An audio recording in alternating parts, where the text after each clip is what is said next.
کراچی سے بھائی محمد زبیر عباسی صاحب نے سوال پوچھا ہے۔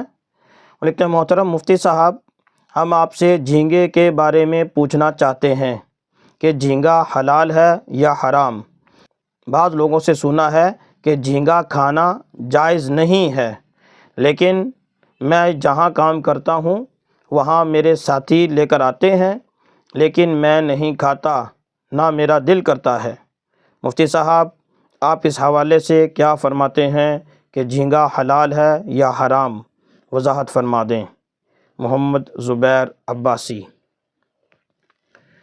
جی میرے محترم بھائی، جھینگا حلال ہے یا حرام ہے، اس بارے میں علماء کرام کا کچھ اختلاف ہے۔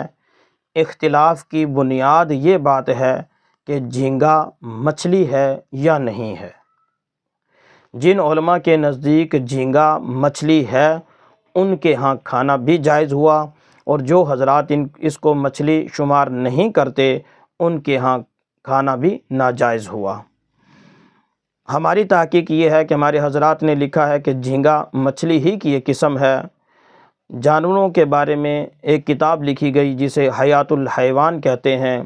علامہ دمیری رحمہ اللہ نے اس کتاب میں جھینگا کو مچھلی شمار کیا ہے، لہٰذا ہمارے حضرات نے لکھا ہے کہ جھینگا مچھلی ہے، اس لیے ہم بھی اس کے جواز کے قائل ہیں۔